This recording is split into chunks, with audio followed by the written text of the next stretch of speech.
Hi, I'm Mark Richmond from Chefknivestogo. Today I'm going to talk to you about a new item on our site. I put this set together for stropping, and it comes with kangaroo leather strops and some diamond spray. So the kit has 6 pieces. Has the base, which is kind of a heavy metal base with some feet underneath it, and then 2 kangaroo leather strops. Both of them have magnet attached to the back of it so that they stick on the base. And then 2 diamond sprays. We have the 1/2 micron and the 1 micron, and you just load these up, and I'll demonstrate how to do it to get you started. There's bags that come with the leather strops, and I recommend that once you load one strop with one of the sprays, you write on the bag what it is so you can keep it straight. So this is pretty simple. Basically, just shake this well. It settles, so you gotta make sure it's all distributed in the water, and then put this strop on the base. And the first time you use this, I would hit it with about 5 or 6 spritzes, and then you can use this for dozens and dozens of knives. When it stops working, you can just give it another spritz, but just like that. Then just let it dry.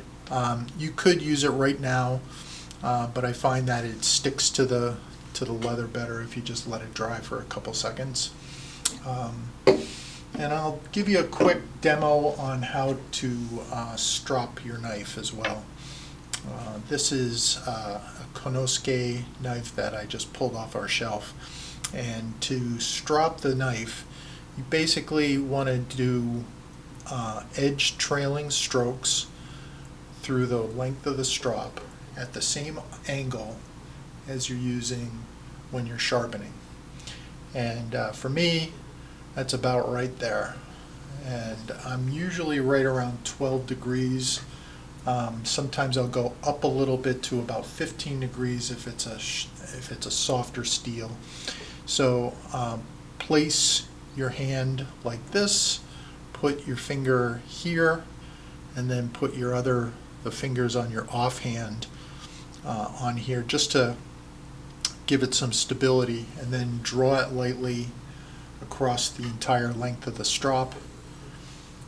Lift the handle as you get toward the tip to keep the edge at the proper angle, and then flip it over and do it again.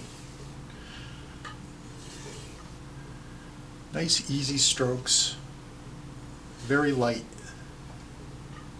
and you'll be surprised how well this works. You can also use this strop in between sharpening sessions as a little touch-up. I usually will give it a quick strop before I use my knife, and then set it aside. I also strop at the end of my stone sharpening sessions just to clean up the edge and make sure there's no burr on it. So that's the idea. I think you'll really like this if you give it a try. I'm Mark Richmond. Stay sharp.